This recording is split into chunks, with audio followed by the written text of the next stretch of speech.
Nostalgia.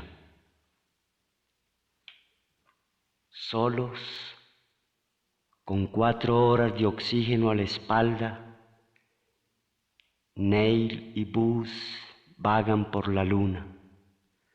Millones de hombres contienen la respiración frente a su pantalla de televisión. Cada minuto que pasa es un minuto menos que aligera el peso de su combustible. La vida es una burbuja que alimenta la nostalgia. Para ellos, la tierra depende del azar, tal vez de una tuerca que aflojó el alunizaje. Si algo significa nostalgia, es el terror de esta pareja abandonada en un planeta muerto a 380.000 kilómetros del aire, sin un tornillo de repuesto.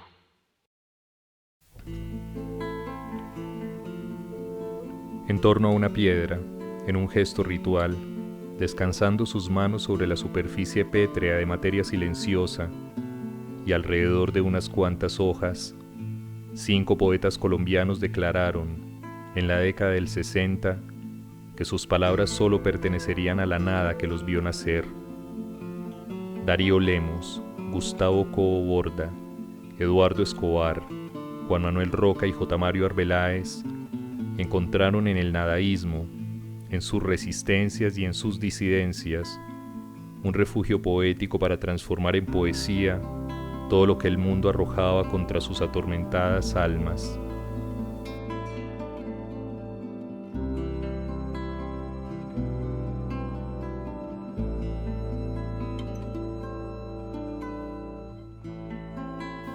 Todos compartieron la desgracia de haber nacido en los años 40, cuando Colombia se preparaba para la época de la violencia y su siniestra teatralidad. Entre cortes de franela y cuerpos mutilados, estos poetas balbucearon sus primeras palabras entre los mundos de la muerte. Pasaron 2 décadas y aquellos que sobrevivieron alojaron en la poesía sus amenazadas existencias. En su juventud, reconocieron esa desgarradura que los haría comunes y que poco a poco se esculpió en sus palabras. Solo el nadaísmo los antecedía, y no habiendo más que ríos como tumbas y tanáticos credos religiosos, estos jóvenes aprendieron de Gonzalo Arango que la poesía es una rebelión. Del primer manifiesto nadaísta de 1958, tomaron prestadas sus palabras y los indicios de su generación. Al proponer a la juventud colombiana este movimiento para que se comprometa en una lucha revolucionaria contra el actual orden espiritual y cultural del país, yo sacrifico, tanto como ella, lo que esa sociedad podría ofrecernos a cambio de nuestro silencio. En la alternativa de claudicar para merecer los honores y las recompensas de la sociedad, cuya mentira vamos a combatir, o de renunciar a eso para quedarnos en el martirio, elegimos el martirio como una vocación, como el acto más puro y desinteresado de nuestra libertad intelectual. Aceptada esta decisión, la misión es esta: no dejar una fe intacta ni un ídolo en su sitio. Todo lo que está consagrado como adorable por el orden imperante en Colombia será examinado y revisado. Se conservará solamente lo que esté orientado hacia la revolución y que fundamente, por su consistencia indestructible, los cimientos de la sociedad nueva. Lo demás será removido y destruido. Hasta dónde llegaremos, el fin no importa, desde el punto de vista de la lucha, porque no llegar es también el cumplimiento de un destino.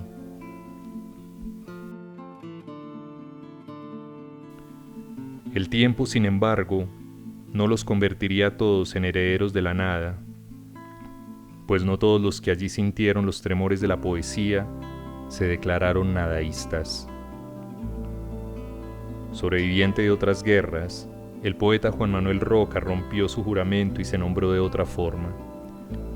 En el año 2012, encontró en su galería de espejos una extraña palabra para abrigar, albergar y nombrar las creaciones poéticas de otra generación que no atendió el llamado nadaísta y se refugió entre los decapitados por el nadaísmo. Ya con el peso de los años, disipó la espesa bruma de la historia de la poesía. Una palabra le bastó para escapar de la sombra de Gonzalo Arango. Una extraña palabra le bastó para recoger los textos de una generación que escribió en la década del 70 del siglo pasado y cuyo agonismo literario no fue mimético y tampoco iconoclasta. Roca terminó por desmarcarse las identidades bautismales asignadas por el clero de la poesía. Generación posnadaísta, generación sin nombre o generación desencantada. Ninguna de estas expresiones revelaba el acto sin capilla que habitaba en sus obras, y animado por el esfuerzo de ensamblar distintas maneras de concebir el instante creador de la poesía, descubrió una palabra sin preludio: incilio.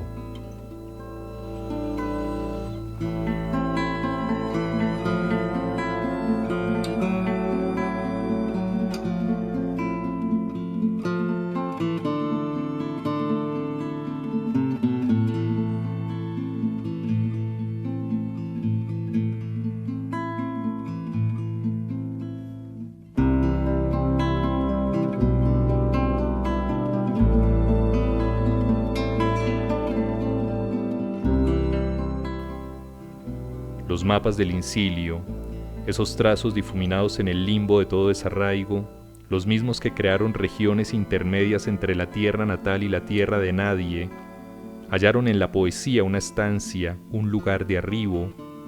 Los poetas nacidos en medio de este exilio interior también encontraron asilo en el incilio.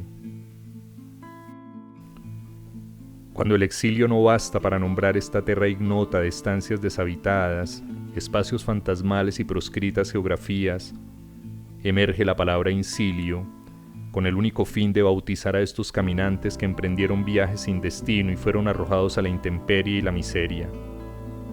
Pese a ello, el incilio es más que una palabra, es una sensación, y está tan cerca del exilio que su misterio parece ser el mismo que alguna vez hizo Daniel Sueiro decir: exilio no es una palabra, ni es un drama, ni una estadística, sino que es un vértigo, un mareo, un abismo, un tajo en el alma y también en el cuerpo, cuando un día o una noche te hacen saber que aquel paisaje tras la ventana, aquel trabajo, aquel amigo, aquella silla y aquel hueco en aquel colchón, aquel sabor, aquel olor y aquel aire que habías perdido, lo has perdido y lo has perdido para siempre, de raíz y sin vuelta. Si somos capaces de sentirlo siquiera un instante, tal vez pueda evitarse volver a caer en él nunca más. Yo encontré en este vértigo un dolor, un tajo en el lenguaje, una palabra herida, un poco de ruina para reconstruir el vestigio de la juventud en Colombia, un telón de fondo para comprender la senda de este cuerpo a la deriva. Aquí ser joven es andarse con el cuerpo a la deriva. En el año 2010, Álvaro Restrepo, director del Colegio del Cuerpo, usó esta misma palabra para nombrar su ceremonia coreográfica en homenaje a las víctimas del desplazamiento forzado en Colombia. En Incilio, el sendero de las lágrimas, Álvaro Restrepo encontró una manera de encarar el dolor.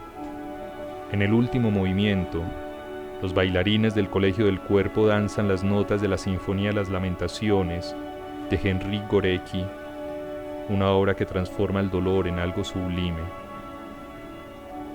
Dejarse conmover por el incilio de tantas lamentaciones y vidas no lloradas, abrirse al misterio de la expresión colectiva para remover las capas de dolor que nos sepultan, darse al incilio como algo sublime, es en el fondo lo que esta extraña palabra ya instaló entre nosotros.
Estos dos registros hicieron del Incilio mi lugar de enunciación.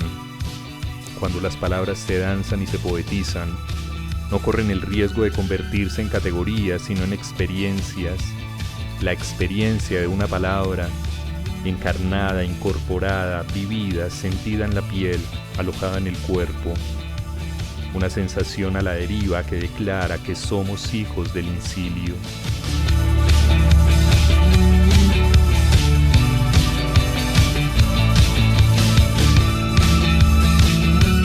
Lo que yo estaba buscando eran esas marcas, esas huellas, esas trazas que me permitieran comparecer de otro modo ante este rastro de tu cuerpo en la calle. En el croquis de este levantamiento registrado por Henry Agudelo, sentí que había otra manera del cuerpo, otro modo de la presencia, otro espesor de la ausencia. Ante esta fotografía, sentí que tenía que reconstruir un tenebroso rompecabezas del ejercicio del poder sobre el cuerpo del ser joven.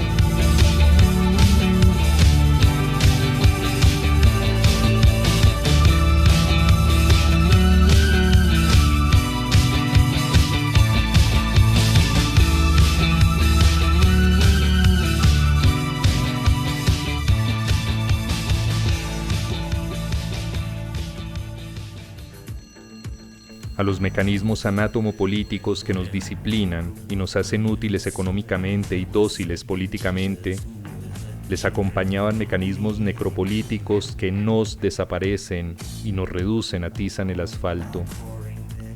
Imaginé cuerpos que no son inscritos en grandes centros de encierro, que no son vigilados ni normalizados. We don't need no education.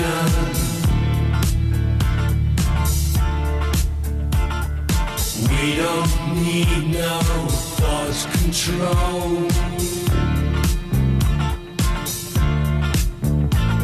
No dark sarcasm in the classroom.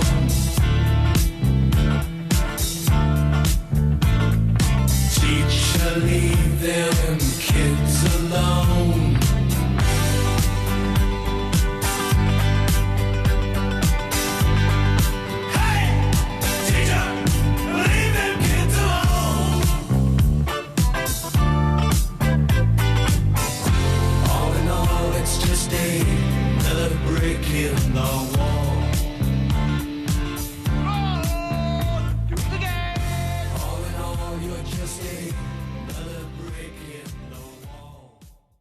Imaginé cuerpos que son exterminados, silenciados por la muerte, simplemente aniquilados. Cuerpos que no son susceptibles de tecnologías pastorales ni retóricas de salvación. Imaginé que se trataba de aquellos cuerpos que deben morir para hacer vivir a otros. Y como si se tratara de un territorio para el que no se tiene un mapa, pensé en adentrarme en estas huellas tan solo con una coordenada. Este es el último rastro de los cuerpos inciliados. Su deriva culmina en el asfalto.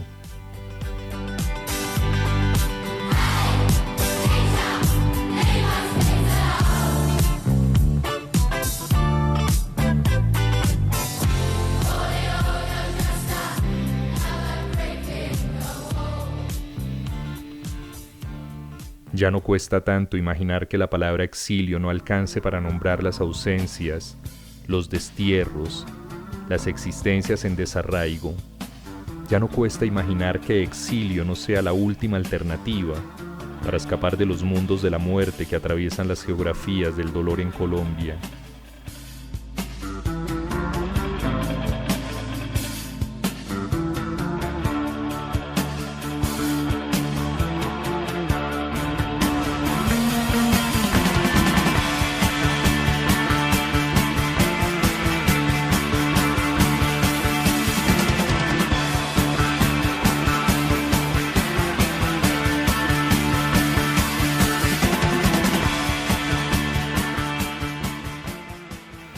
En Colombia, a muchos jóvenes les hicieron saber que tenían 5 minutos para empacar sus vidas y no volver. Sus viajes terminaron en los cinturones de miseria de las grandes ciudades y encerrados entre fronteras invisibles. No hubo muros que derribar ni asilos que reclamar. Los inciliados se quedaron a mitad de camino. El aroma de la tierra natal se tornaba extraño y a la vez sublime.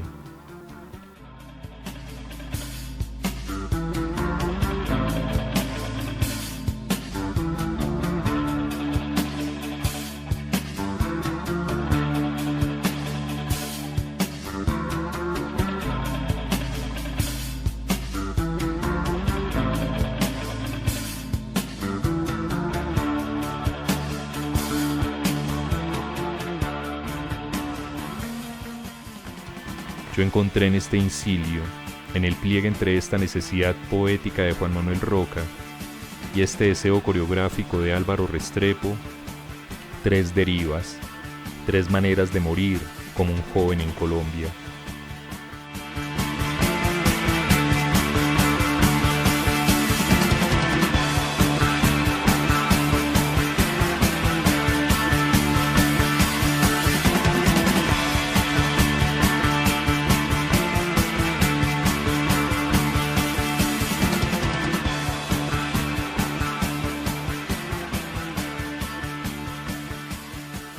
Mis búsquedas, animadas por el afán de comprender cómo llegamos a transformar el dolor en algo sublime y cómo llegamos a convertir las ausencias en poesía y en danza, me han arrojado una reconstrucción en el marco de la pregunta que indaga por la construcción social de la juventud de tres generaciones de jóvenes inciliados en Colombia que han vivido entre la utopía, la distopía y la heterotopía. Jóvenes que se enfrentaron al incilio en la desilusión de las revoluciones, jóvenes que sintieron el incilio en la ausencia del futuro y jóvenes que resistieron al incilio en la afirmación de su propia marginalidad.